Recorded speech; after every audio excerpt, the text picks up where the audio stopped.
मैं doctor Jagdish Prasad Meena, assistant professor AFM आर्थिक प्रशासन एवं वित्तीय प्रबंध। साथियों, आज बीकॉम पार्ट सेकंड का जो सेकंड पेपर है वित्तीय प्रबंध के तत्व है, इसके अंतर्गत वित्तीय प्रबंध का अर्थ एवं परिभाषा, meaning and definition of financial management के बारे में अध्ययन करेंगे। मित्रों, वित्तीय प्रबंध व्यावसायिक प्रबंध का एक कार्यात्मक क्षेत्र है तथा ये संपूर्ण प्रबंध का ही एक भाग होता है। वित्तीय प्रबंध उपक्रम के वित्त तथा वित्तीय क्रियाओं के सफल तथा कुशल प्रबंध के लिए जिम्मेदार होता है। वह कोई उच्च कोटि की लेखांकन अथवा वित्तीय सूचना प्रणाली नहीं होता है। ये फर्म के वित्त तथा वित्त से संबंधित पहलुओं पर निर्णय करने तथा नीति निर्धारित करने से संबंधित क्रियाओं का समूह होता है। इसमें पूंजी, रोकड़ प्रवाह, साहक, मूल्य एवं लाभ नीतियाँ, निष्पत्ति नियोजन एवं मूल्यांकन तथा बजटरी नियंत्रण नीतियों एवं प्रणालियाँ शामिल होती है। बजटरी नियंत्रण एवं प्रणालियाँ प्रमुख रूप से वित्तीय प्रबंध के क्षेत्र में आती है, परंतु ये अन्य विभागों के सहयोग एवं सहमति के बगैर प्रभावपूर्ण ढंग से कार्यान्वित नहीं किए जा सकते हैं। वित्तीय प्रबंध उपक्रम के व्यापक हितों का प्रतिनिधित्व करता है तथा ये इनके लिए संस्था का रखवाला, यानी रखवाला जैसे कुत्ता होता है उस प्रकार होता है। वित्तीय प्रबंध का अर्थ स्पष्ट करने के लिए हम कुछ विद्वानों की परिभाषाओं का अध्ययन करेंगे। हॉवर्ट एवं उपटन के शब्दों में वित्तीय प्रबंध नियोजन तथा नियंत्रण को वित्त कार्य पर लागू करता है। जेल मेसी ने कहा है कि वित्तीय प्रबंध एक व्यवसाय की वह संरचनात्मक या संचालनात्मक प्रक्रिया है जो कुशल परिचालनों के लिए आवश्यक वित्त की प्राप्त करने तथा उसका प्रभावशाली ढंग से उपयोग करने के लिए उत्तरदायी होता है। इजरा सोलोमन ने कहा है कि वित्तीय प्रबंध का तात्पर्य एक महत्वपूर्ण आर्थिक स्रोत अथवा पूंजी कोष के कुशलतम उपयोग से होता है।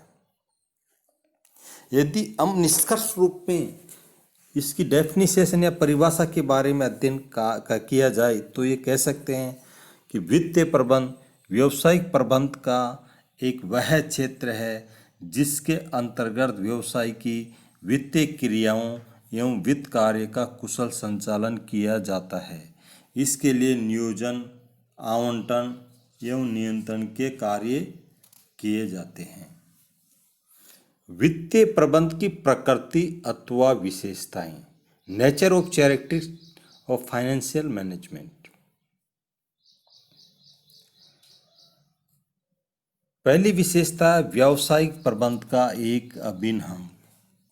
वित्तीय प्रबंध की परंपरागत विचारधारा के प्रचलन के समय वित्तीय प्रबंधक व्यवसाय के प्रबंध में अमहत्वपूर्ण व्यक्ति माना जाता था, परंतु आधुनिक व्यवसाय प्रबंध में वित्तीय प्रबंध व्यावसायिक प्रबंध का एक प्रमुख अंग है तथा वित्तीय प्रबंधक उच्च प्रबंध टोली के सक्रिय सदस्य में से एक होता है।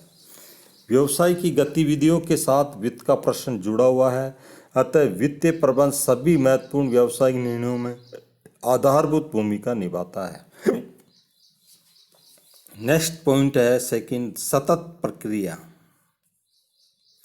परंपरागत वित्तीय प्रबंध की धारणा के अंतर्गत वित्तीय प्रबंध की प्रक्रिया निरंतर नहीं चलती थी, बल्कि ये प्रक्रिया कुछ विशिष्ट घटनाओं के घटित होने पर जागृत होती थी तथा उनसे उत्पन्न वित्त प्राप्ति की समस्याओं के समाधान होने पर मंद हो जाती थी।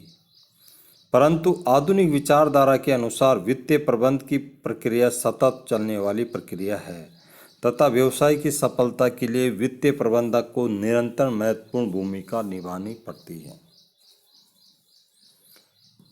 नेक्स्ट बिंदु है वर्णनात्मक कम तथा विश्लेषणात्मक अधिक। परंपरागत वित्तीय प्रबंध वर्णनात्मक अधिक और विश्लेषणात्मक कम था, जबकि आधुनिक वित्तीय प्रबंध वर्णनात्मक कम तथा विश्लेषणात्मक अधिक है। आज वित्तीय विश्लेषण की सांख्यिकीय तथा गणितात्मक विधियां विकसित हो गई है, जिनके द्वारा किन्हीं दी हुई आंतरिक तथा बाह्य परिस्थितियों के संदर्भ में संभावित विकल्पों में से श्रेष्ठ विकल्प को चुना जा सकता है।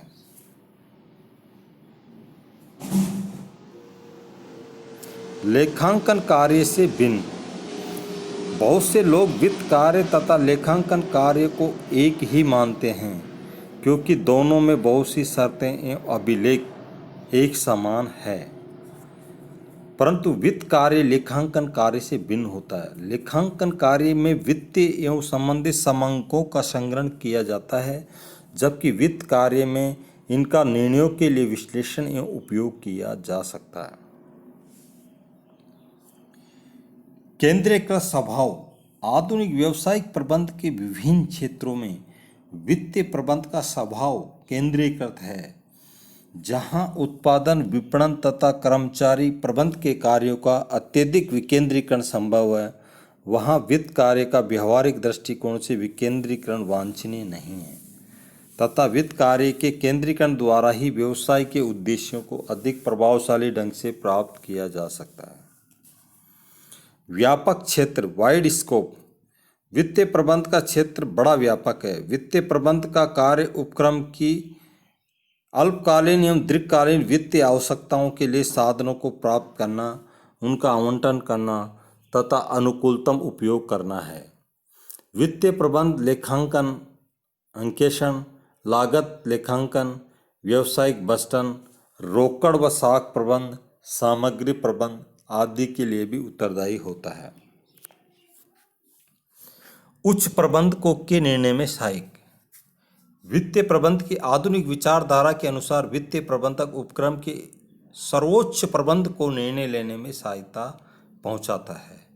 वित्तीय प्रबंधक उपक्रम की वित्तीय स्थिति तथा किसी अवधि विशेष के कार्यों की निष्पत्ति के संबंध में आवश्यक तथ्य, आंकड़े तथा प्रतिवेदन उच्च प्रबंधकों को प्रस्तुत करता है, जिनके आधार पर उच्च प्रबंधक ठोस निर्णय लेते हैं। इसलिए आजकल वित्तीय प्रबंधक अथवा वित्त नियंत्रक संचालक मंडल का सदस्य होता है। कार्य निष्पत्ति का मापक। आधुनिक युग में व्यावसायिक उपक्रमों में विभिन्न कार्यों की निष्पत्ति को वित्तीय परिणामों में मापा जाता है। यदि एक उपक्रम पूर्व निर्धारित मात्रा में आगम प्राप्त कर सकता है तथा लागतों को उचित स्तर पर रख सकता है, तो वह अपने लाभ उद्देश्य अथवा संपदा के मूल्य को अधिक करने के उद्देश्य को प्राप्त करने में सफल होता है। वित्तीय प्रबंधक को संस्था के लिए तरलता तथा लाभदायिता के कार्यों को पूरा करना होता है। इन कार्यों के लिए उसे जोखिम तथा लाभदायिकता का सही विभाजन करना होता है। ऐसा करने पर ही वांछित निष्पत्ति का स्तर प्राप्त किया जा सकता है।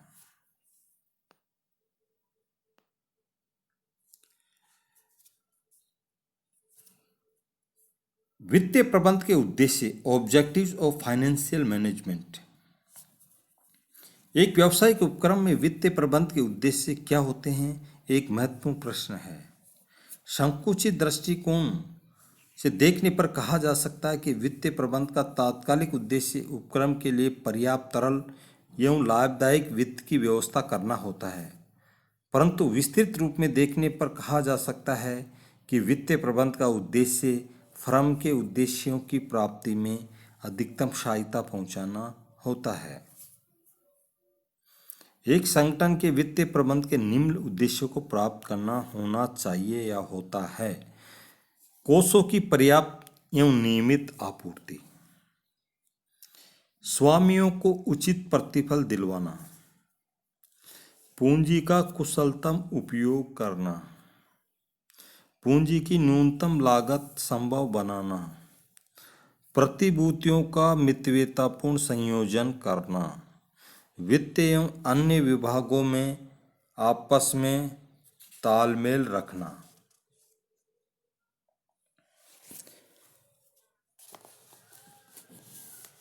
इस बात पर सामान्य सहमति है कि फर्म का वित्तीय उद्देश्य फर्म के स्वामियों के आर्थिक कल्याण को अधिकतम करना होना चाहिए। स्वामियों के आर्थिक कल्याण को किस प्रकार अधिकतम किया जा सकता है, इसके लिए अत्यधिक चर्चित दो आधार बताए जाते हैं। पहला है लाभ को अधिकतम करना, सेकंड है संपदा के मूल्य को अधिकतम करना। इन दोनों ही आधारों का अध्ययन करेंगे तथा ये स्पष्ट करेंगे कि स्वामियों के कल्याण को अधिकतम करने के लिए संपदा के मूल्य को अधिकतम करने का आधार व्यवहार में लागू करने की दृष्टि से अधिक प्रामाणिक आधार है। लाभ को अधिकतम करना परंपरागत रूप से व्यवसाय का एक आर्थिक संस्था माना गया है तथा संस्था की कुशलता को जांचने के लिए लाभ को एक अच्छा प्रमाप माना गया है। इसलिए व्यवसाय का ये एक प्राकृतिक उद्देश्य है कि अधिकतम लाभ अर्जित करें। लाभ को अधिकतम करने के सिद्धांत के पक्ष में निम्न तर्क बताए जाते हैं या निम्न इसके गुण होते हैं। लाभ को अधिकतम करने के उद्देश्य की उपयोगिता को निम्नलिखित तर्कों के आधार पर न्यायोचित बताया जाता, यानी इनके पक्ष में ये तर्क हैं। लाभ अधिकतम करना विवेक के आधार पर ठीक है।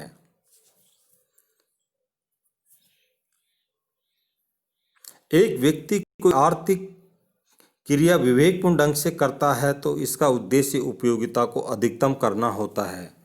ये तर्क दिया जाता है कि उपयोगिता का लाभ के रूप में मापा जा सकता है, अतः विवेक के आधार पर लाभ को अधिकतम करना उचित ठहराया जा सकता है। नेक्स्ट बिंदु है आर्थिक कुशलता का सूचक, इंडिकेटर ऑफ इकोनॉमिक एफिशिएंसी। एक उपक्रम के लाभ अथवा उसकी आर्थिक कुशलता का सूचक होता है, जबकि हानि अकुशलता का। नेक्स्ट पॉइंट है साधनों का कुशल आवंटन एवं उपयोग। उपलब्ध साधनों का कुशल आवंटन एवं प्रयोग लाभ के आधार पर किया जा सकता है। वित्तीय प्रबंध साधनों को कम लाभदायक उपयोगों से निकालकर अधिकतम लाभदायक उपयोगों में लगाता है, जिससे कुशलता बढ़ती है। नेक्स्ट बिंदु व्यावसायिक निर्णयों की सफलता का मापक। सभी व्यावसायिक निर्णय लाभ कमाने के उद्देश्य को ध्यान में रखकर लिए जाते हैं, अतः लाभ निर्णयों की सफलता का प्रमुख मापक है। एक उपक्रम अपने उत्पादन, विक्रय तथा निष्पादन में कुशलता अर्जित करके ही लाभ अर्जित कर सकता है। प्रबंध का कोई कार्य अथवा निर्णय सफल हुआ है अथवा नहीं, इसका मापन लाभ के आधार पर किया जा सकता है। प्रेरणा का स्रोत। लाभ व्यवसाय में प्रेरणा का एक प्रमुख स्रोत होता है। अधिक लाभ अर्जित करने के लिए फर्म अन्य फर्मों से अधिक कुशल बनने का प्रयत्न करती है, अतः लाभ व्यावसायिक कुशलता का आधार है।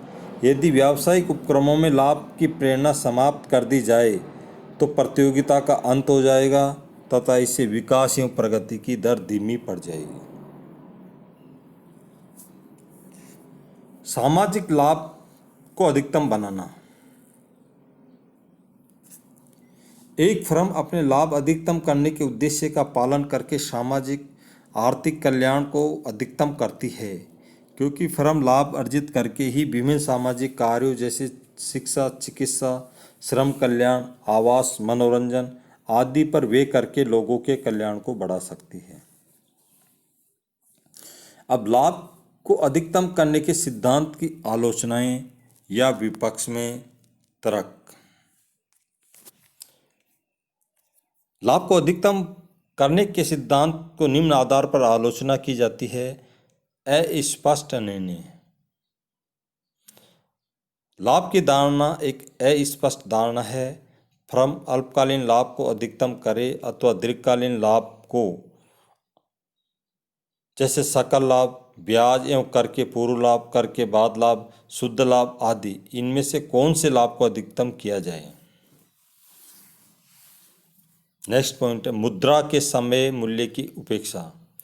लाभ को अधिकतम करने के उद्देश्य की इस आधार पर भी आलोचना की जाती है कि ये विभिन्न समय अवधियों में प्राप्त की गई लाभ की राशियों में अंतर नहीं करता है, अर्थात ये मुद्रा के समय मूल्य को महत्व नहीं देता आज जो लाभ होता है तथा 1 साल, 2 साल अथवा अधिक सालों बाद प्राप्त होने वाले लाभ मुद्रा के मूल्य की दृष्टि से समान नहीं हो सकते। आज प्राप्त होने वाले 1 रुपये का मूल्य आज से 1 साल बाद प्राप्त होने वाले 1 रुपये के मूल्य से निश्चित रूप में अधिक होगा। इसका कारण यह है कि आज प्राप्त होने वाले लाभ की राशि को आय अर्जित करने के लिए पुनः विनियोग किया जा सकता है। इसे मुद्रा का समय मूल्य कहा जाता है, जिसकी ये विचारधारा द्वारा उपेक्षा की जाती है। भावी क्रियाओं से लाभ के उत्कर्ष तत्व की उपेक्षा। यह सिद्धांत लाभ के उत्कर्ष तत्व की ओर ध्यान नहीं देता। किसी कार्य के करने पर प्राप्त होने वाले लाभ की निश्चितता का अंश अथवा अनिश्चितता का कम मात्रा में हो सकता है, जो जोखिम की न्यून मात्रा का प्रतीक होता है, जबकि किसी कार्य में अनिश्चितता अधिक हो सकती है, जो अधिक जोखिम का प्रतीक होगा। किसी कार्य के फलस्वरूप लाभ की निश्चितता अधिक परंतु थोड़ा कम लाभ हो, इसके विपरीत लाभ की अधिकता बहुत परंतु बहुत अधिक अनिश्चितता हो, तो पहली स्थिति को अधिक पसंद किया जाना चाहिए। ये सिद्धांत इस पर विचार नहीं करता।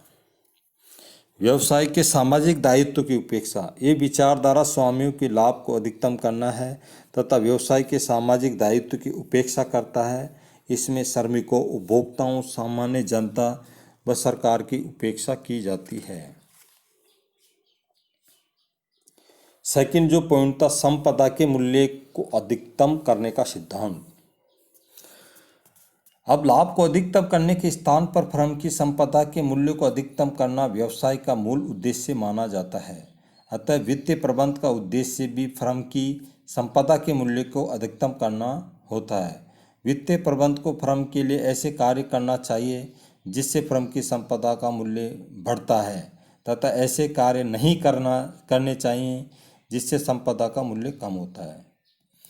वह कार्य अथवा किया जाए जिससे कि संपदा का निर्माण होता है तथा फर्म का शुद्ध मूल्य बढ़ता है। यदि वित्तीय प्रबंध के सामने एक से अधिक वैकल्पिक कार्यों में किसी एक को चुनने की समस्या हो तो वह कार्य चुना जाना चाहिए जिससे सर्वाधिक संपत्ति अथवा शुद्ध मूल्य का निर्माण हो। संपदा के मूल्य को अधिकतम करने के सिद्धांत के गुण।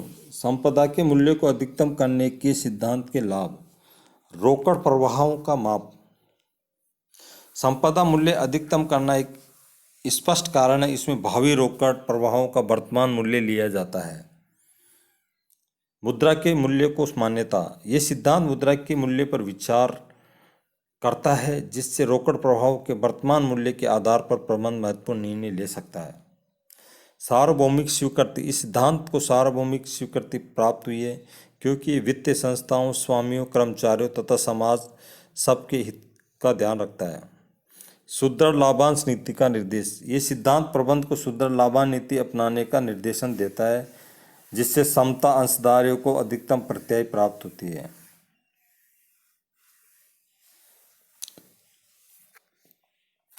एक फर्म जो अपने अंशधारकों को संपत्ति का मूल्य अधिकतम करना चाहती है तो इसे निम्न कार्य करने चाहिए। ऊंचे स्तर की जोखिमों से बचा जाए। दीर्घकालीन व्यावसायिक परिचालनों को देखा जाए तो इनमें अनावश्यक व अधिक मात्रा वाली जोखिमों से बचना चाहिए। जोखिमपूर्ण कार्य की तुलना में कम जोखिमपूर्ण तथा अधिक लाभदायकता वाले क्षेत्रों को चुनना चाहिए।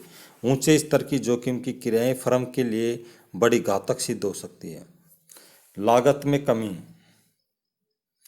संस्था को एक तरफ पूंजी की लागत कम लगती है चाहिए, अर्थात साधन लागत न्यूनतम लागत पर प्राप्त किए जाएं तथा द्वितीय इसे कार्यचलन की लागत को कम करना होता है।